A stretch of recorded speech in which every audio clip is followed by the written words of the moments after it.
여러분 안녕하십니까. 오늘 이제 복음서 19번째 19강 한번 같이 해보도록 하겠습니다. 자, 간략하게 이제 앞에 거 설명을 할 필요는 없겠죠.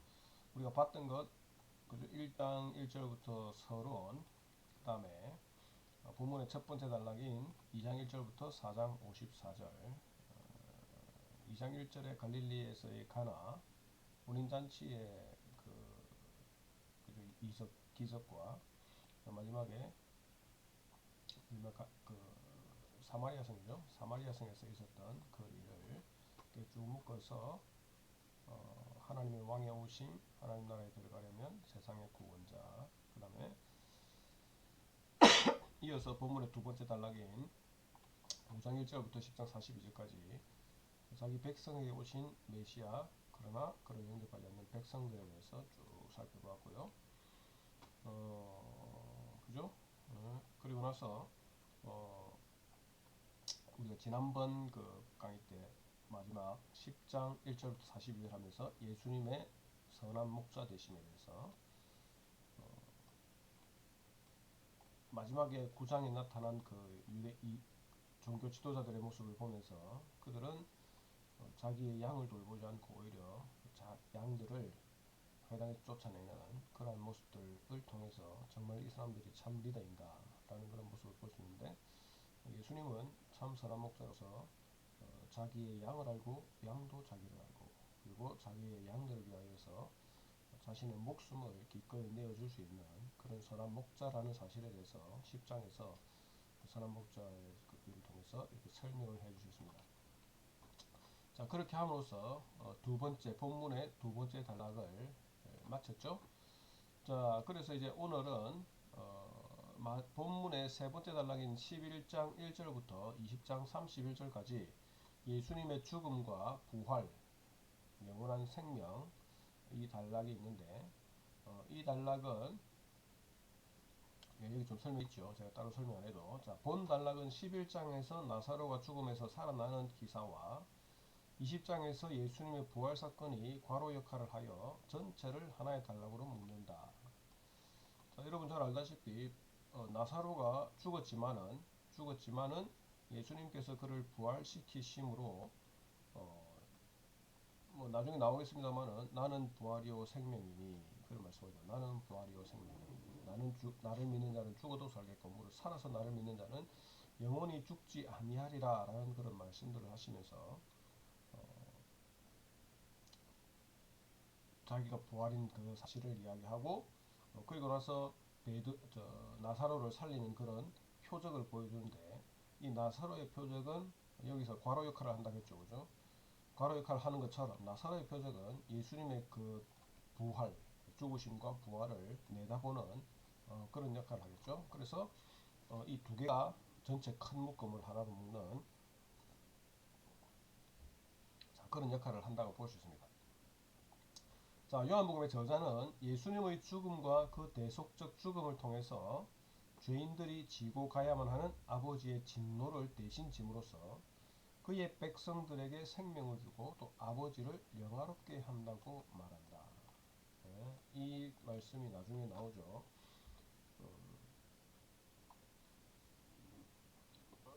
나사로를 살리고 나서 나중에 살릴 때의 그 모습에서도 나중에 나오죠. 혹시 나중에 나올지 모르겠지만 나중에 다시 보겠습니다.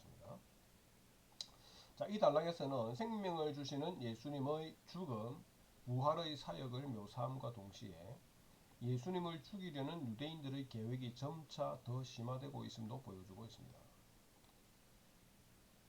우리가 계속 보면 알겠지만은 처음에는 그냥 의문을 가지다가 그 다음에 궁시렁거리고 서로 막 하다가 점차적으로 뭐 잡으려고 하고 뭐 때리려고 하고 이렇게 하면서 예수님이 자신의 그 죽음에 가까우면 가까울수록 이 대적자들의 그 반응도 더욱더 심화되고 있는 것, 더 심해지고 있음을 우리가 알 수 있습니다. 예, 그래서 그런 대조를 잘 보시면 될 것 같습니다. 자, 그리고 예수님이 성취한 이 부활의 메시지는 사도들을 통해서 세상에 전파될 것이라고 가르치는데 이 내용들이 이 번째 단락에서 나오고 있습니다. 자, 그래서 그 다음에 먼저 첫째, 그래서 세 번째 본문의 세 번째 단락인 11장 1절부터 20장 31절의 첫 번째 단락, 첫 번째 내용, 11장 1절부터 15절까지 나사로의 죽음과 부활 사건을 통해서 예수님께서 나는 부활이요 생명이니 라는 이런 메시지를 던져주고 있습니다. 다시 한번 보겠습니다. 저자는 나사로가 살아나는 표적을 통해서 예수님이 죄 가운데 살아가는 인간의 궁극적인 문제인 죽음의 문제를 해결할 수 있고, 이를 통해서 하나님의 영광이 드러난다고 기록을 하고 있습니다. 또한 예수님을 그리스도요 하나님의 아들로 고백하는 마르다와 같은 자로 예수님의 부활이요 생명 되심과 그가 지금 그 생명을 줄 수 있다는 더 깊은 믿음에까지 이르러야 함을 암시를 하고 있습니다. 쭉 보시면 아시겠지만은 예수님이 마르다와 마리아 만나서 잠깐이지만은 만나서 대화할 기회가 있었죠. 그러나 그들이 그리스도인 것을 믿지만은 예수님께서 지금 부활과 생명을 주실 수 있다는 그 사실에 대해서는 알지 못하고 깨닫지 못하고 예수님을 메시아로 믿었지만은 그러나 그 사실까지는 깨닫지 못하는, 그렇기 때문에 그들의 믿음이 아직 연약하고 좀 더 깊은 단계로 나아가야 된다라는 그 사실을 여기서 보여주고 있습니다. 자, 먼저 11장 1절부터 16절은 표적을 소개하는데요. 예수님은 자신이 사랑하는 나사로가 병들었다는 소식을 듣고 의도적으로 출발을 지연시킵니다. 11장 6절에 볼까요? 한번 6절에 보면 나사로가 병들었다함을 들으시고 그 계신 곳에 이틀을 더 유하시고, 그죠? 병들었다함을 듣고 일부러 이틀을 더 유해. 만약에 당장 고쳐야 된다고 했다면 듣자마자 바로 가야 되겠죠, 그죠? 그러나 들으신 그 이후에 이틀을 의도적으로 유하시고 나서 출발하고 있습니다. 나사로의 죽음을 잠자는 것으로 묘사하죠. 자, 그리고 11절 보시면 이 말씀을 하신 후에 또 이르시되 우리 친구 나사로가 잠들었다. 그러나 내가 깨우러 가노라. 그러니까 제자들이 무슨 말인지 못 알았죠. 아니 주여 잠들면 낫겠나이다 하니까 예수님은 그의 죽음을 가리켜 말씀하신 것이나 그 제자들은 잠들어 쉬는 것을 가리켜 말씀하신 줄 알고 이렇게 생각하고, 이에 예수께서 밝히 이르시되 나사로가 죽었느니라 이렇게 밝히 말하고 있습니다. 자, 그리고 나사로가 죽은 것을 알게 된 후에 비로소 그에게 가자 이렇게 말씀하시는데 15절에 보시면 내가 거기 있지 아니한 것을 너희를 위하여 기뻐하노니 이는 너희로 믿게 하려 함이라. 그러나 그에게로 가자 하시니, 그러니까 죽었다는 그 말을 듣고 이제 가자 이렇게 말씀하시는 이유는 뭡니까? 뭔가 이 표적을 통해서 예수님께서 계획하시는 것이 있고, 나중에 그 뒤에 보시면 아시겠지만은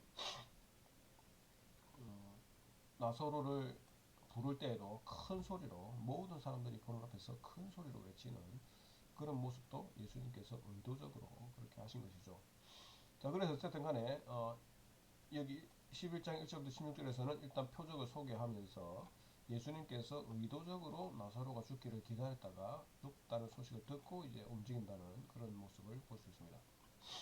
예수님이 이와 같이 난 이유는 나사로를 살리는 표적을 통해서 하나님의 영광과 자신의 영광을 나타내고, 4절에 보시면 그렇죠. 예수께서 들으시고 이르시되 이 병은 죽을 병이 아니라 하나님의 영광을 위하여 하나님의 아들이 이로 말미암아 영광을 받게 하려 함이라 하시더라.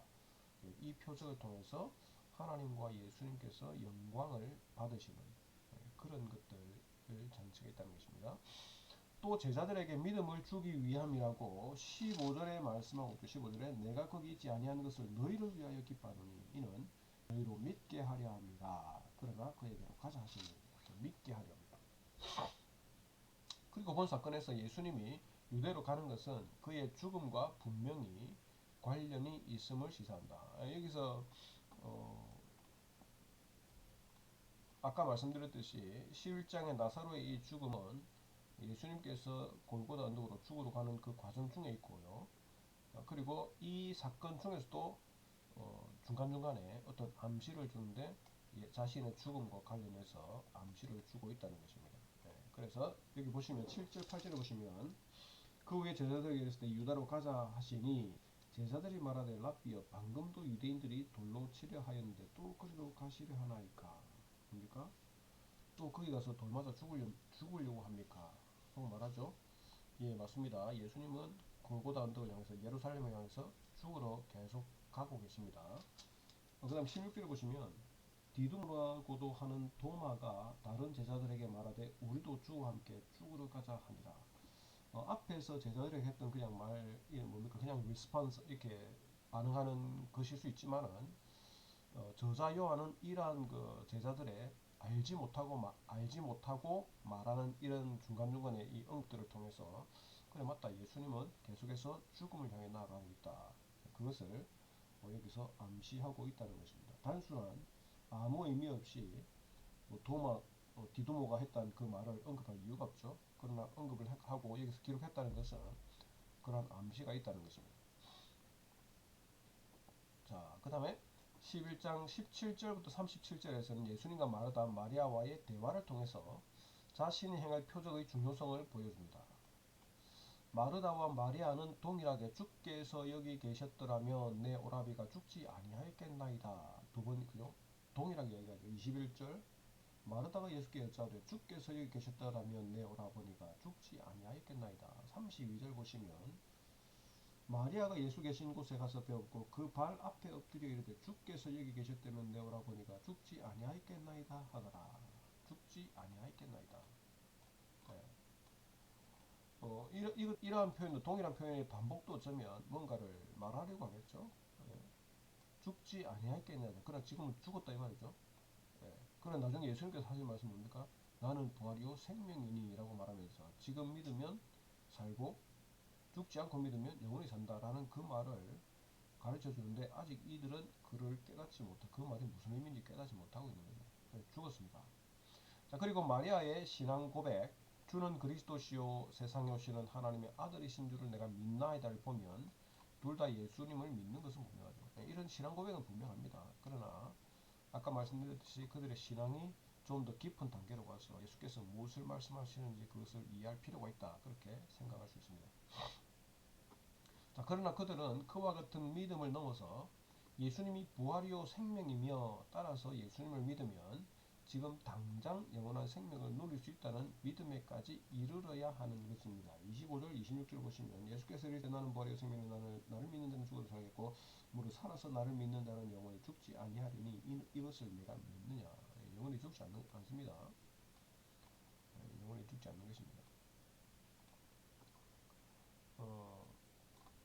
이것과 관련해서 여러분 우리가 영원히 죽지 않는다. 영원히 죽지 않는다는 말이 무슨 말일까요? 코로나 사태로 인해서 많은 사람들이 죽음에 대해서 불안에 떨고 있고 그렇게 하는데 오늘 본문의 말씀을 보면 우리는 영원히 죽지 않는다고 합니다. 그러나 우리가 이해할 것은 마리아 마르다가 이해했듯이 우리가 육체적으로 영원히 죽지 않는단 말이 아니라 우리의 생명 여러분이 이해해야 될 게 영원한 기독교인에게 있어서 영원한 생명은 뭡니까? 영원히 하나님과 함께 거하는 거겠죠. 우리의 영혼, 예수님을 믿거나 믿지 않거나 영혼은 죽지 않죠. 그러나 우리가 가지는 영원한 생명은 뭡니까? 하나님과 영원히 함께하는 그것이 영원한 생명이고 영원한 죽음은 하나님과 영원히 함께하지 못하는 그게 영원한 죽음 아니겠습니까? 그래서 우리 영혼은 살아있는데 예수님 믿든 안 믿든 항상 살아있는데 그것이 하나님과 함께하느냐 하지 않느냐가 영원한 생명을 가지느냐 가지지 않느냐의 문제입니다. 그렇기 때문에 어쩌면 여기서 예수님께서 하시는 말씀 다시 한번 읽어보면 나는 부활이요 생명이니 나를 믿는 자는 죽어도 살겠고 무릇 살아서 나를 믿는 자는 영원히 죽지 아니하리니 이것을 네가 믿느냐. 우리는 예수님을 믿기 때문에 이 말씀은 예수님을 믿으면 영원히 죽지 않는다. 그러면 그 하나님과의 영원한 생명의 시작은 뭡니까? 예수님을 믿는 그 순간부터죠. 그렇기 때문에 우리가 육체가 죽는다 하더라도 우리는 이미 영원한 생명을 소유하고 있기 때문에 우리가 육체적 죽음을 너무 두려워해서는 안 된다. 나중에 그 뒤에도 보겠지만은 그런 메시지가 여기서 주어지는 것이 아닌가 그런 생각입니다. 조금 더 가고 나서 제가 다시 또 설명드리겠습니다. 예수님은 부활이요 생명이기 때문에 죄 아래서 죽음에 얽매여 살면서 슬퍼하는 자들을 보고 비통해 할 수밖에 없었습니다. 33절 36절 보면 예수께서 그가 우는 것과 또 함께 온 유대인들이 우는 것을 보시고 심령에 비통히 여기시고 불쌍히 여기사 이르시되 그를 어디에 두었느냐 이르되 주여 와서 보옵소서 하니 예수께서 눈물을 흘리시니라. 자, 여기 보십시오. 예수님께서 왜 눈물을 흘리셨을까라는 것에 대해서 많은 사람들이 뭐 자기의 주장을 내세우지만은 예수님이 과연 나사로가 친한 사람이고 나사로가 죽었기 때문에 친한 사람이 죽었기 때문에 예수님이 이렇게 슬퍼하고 있을까요? 저는 아니라고 봅니다. 왜냐하면 앞에서도 이야기했지만은 예수님은 나사로의 죽음에 대해서 그냥 잔다라고 했습니다. 잔다 했습니다. 그리고 곧 일어날 거다 그랬습니다. 그러니까 예수님은 나사로의 죽음 그 자체가 별로 문제가 되지 않았습니다. 왜냐하면 자기가 살릴 거기 때문에. 그런데 왜 예수님이 슬퍼하고 있습니까? 33절도 보면 재밌죠. 예수께서 그가 우는 것과 또 함께 온 유대인들이 우는 것을 보시고 심령에 비통히 여기시고 불쌍히 여기사 이르시되 그를 어디 두냐 하면서 울고 있습니다. 예수님께서 심령에 비통히 여기시고 불쌍히 여기신 것은 뭐냐면 그 죽음 앞에서 하염없이 눈물 흘리고 슬퍼하는 그 사람들을 보면서 예수님의 마음이 비통해진 것입니다. 자, 이겠죠. 사람들은 비통해하는 예수님을 이런 오도 있죠. 사람들은 비통해하는 예수님을 보고 예수님이 슬퍼서 눈물을 흘린다고 하면서 예수님이 죽은 자를 살리지 못한다고 말한다. 예수님이 정말 슬퍼서 눈물 흘릴 것 같으면 처음 소식 들었을 때부터 울었어야죠. 아이고 내가 사랑하는 나사로가 아프다고 하면서 울어야죠. 그러나 앞에서 마리아 마르다 만났을 때도 울지 않으셨는데 지금 보고 이제 마리아 마르다가 울고 또 함께한 모든 유대인들이 울고 계속 울고 있으니까 왜 웁니까? 나사로가 죽었으니까 울고 있으니까 그 모습을 보시고 비통해하는 거죠. 그러니까 이게 무슨 말이냐면 앞에서 말했던 것처럼 모든 사람들이 죽음 앞에서 네,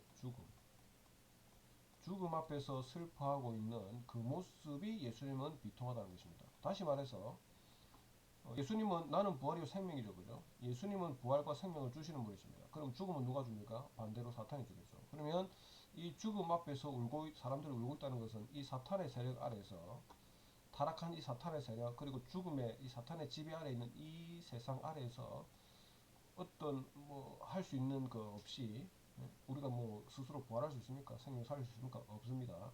그래서 그 사탄의 그 세력 아래에서 죽음의 세력 아래에서 아무것도 할 수 없는 무기력한 상태에서 울고 있는 그 사람들을 보면서 예수님께서 불쌍히 여기시고 그 가슴에 비통히 여기셨다는 것입니다. 자, 그러나 예수님은 이어지는 단락인 11장 38절부터 44절에서 죽은 나사로에게 생명을 주는 그런 모습들이 나타납니다. 예수님이 나사로를 살릴 때에 나사로야 나오라 하고 말씀하면서 말씀으로 살리죠. 그죠? 말씀으로 살립니다. 다른 거 한 거 없죠. 43절에 보면 이 말씀을 하시고 큰 소리로 나사로야 나오라 부르시니 잠시 그 앞에 보시면 이제 돌을 옮겨 놓으라 하고 나서 41절에 보시면 돌을 옮겨 놓으니 예수께서 눈을 들어 우러러 보시고 이럴 때 아버지여 내 말을 들으신 것을 감사합니다. 항상 내 말을 들으시는 줄을 내가 알았나이다. 그러나 이 말씀하옵는 것은 둘러선 무리를 위함이니 곧 아버지께서 나를 보내신 것을 그들로 믿게 하려 함이니라. 예수님께서 이렇게 크게 막 행동을 하시는 것은 큰 소리를 외치고 하시는 것은 뭡니까? 주변 사람들에게 내가 예수님 자신이 하나님의 아들인 것을 믿게 하려고 그렇게 하신 것입니다. 그리고 나서 43절 이 말씀을 하시고 큰 소리로 나오라 부르신 예수님께서 2장에서 갈릴리 가나 혼인잔치에서 물과 포도주로 만들 때에 무엇으로 창조하셨죠? 물을 떠라 그리고 갖고 가라. 그 하인들한테 그 말밖에 안 했죠. 다른 말씀 안 하셨죠. 마찬가지로 여기서도 나사로야 나와라. 그냥 말씀으로 그냥 살리는 것입니다. 말씀으로 창조하시고 말씀으로 살리십니다. 왜? 예수님은 하나님이시기 때문에 그렇게 하시는 거예요. 자, 그리고 그 양이 목자의 음성을 알듯이 나사로는 예수님의 음성을 듣고 수족을 동인 채로 나왔다고 표현을 하고 있습니다. 44절 죽은 자가 수족을 배로 동인 채로 나오는데 그 얼굴은 수건에 쌓였더라. 예수께서 이르실 때 풀어놓아 다니게 하라 하시니라. 자, 그래서 10장에서 우리가 봤듯이 목자는 그의 양을 알고 양은 그 목자의 음성을 알고 라고 했듯이 예수님께서 나사로야 나와라 하니까 죽어있는 나사로가 그 음성을 듣고 누구의 음성을 들었습니까? 그의 목자의 음성을 듣고 그의 수족을 동인 채로 나왔는데 그렇게 나오니까 예수님이 뭐라고 하십니까? 풀어놓아 다니게 하라 이렇게 말씀을 하고 있습니다. 풀어놓아 다니게 하라. 지금 예수님 나사로는 물론 배로 동인채 쌓여 있지만은 이것도 어쩌면 상징적인 것이 될 수 있습니다. 예? 사람들이 죄악 가운데에서 무기력하게 울고 있었던 것처럼 나사로는 사망의 권세 아래서 똘똘 감겨 있었죠. 사망의 그 권세 아래서 묶여 있었죠. 그런데 예수님은 지금 그가 묶여 있던 것으로부터 풀어놓으시며 풀어놓아 다니게 하라, 자유롭게 하라, 그렇게 하심으로써 예수님께서 죽은 자에게 생명을 주시는 그리고 부활을 주시는 그런 장면들을 여기서 우리가 볼 수 있는 것입니다. 자, 11장 45절부터 54절은 표적을 본 사람들의 반응을 묘사하죠. 표적의 결과로 사람들의 마음이 나뉘죠. 어떤 이는 즉각적으로 믿음을 가진다. 45절에 보면 마리아에게 와서 예수께서 하신 일을 본 많은 유대인이 그를 믿었죠. 그러나 또 다른 이들은 그리고 46절에도 있죠. 46절에도 그 중에 어떤 이는 바리새인들에게 가서 예수께서 하신 일을 알리니라. 또 다른 이들은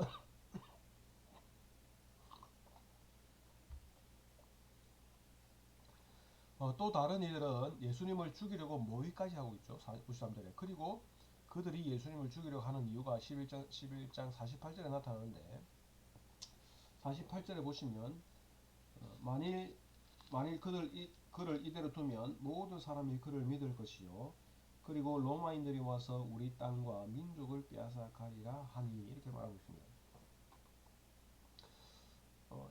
다시 말해서 예수님으로 인해서 그들의 민족과 로마로부터 불편한 일을 겪게 될 것이기 때문에 우리가 가만둬서는 안 된다. 그렇게 이야기를 하고 있는 것입니다. 그들은 그들이 원하는 형태의 메시아를 원할 뿐이죠. 그 해의 대제사장인 가야바가 정치적인 목적으로 한 사람이 백성을 위하여 죽어서 온 민족이 망하지 않게 되는 것이 너희에게 유익한 줄을 생각하지 아니하는도다.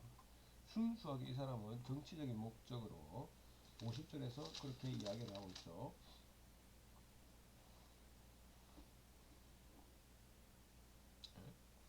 자, 이렇게 정치적인 목적을 이렇게 이야기하지만은 이것은 예수님이 당할 죽음을 암시하는 것입니다.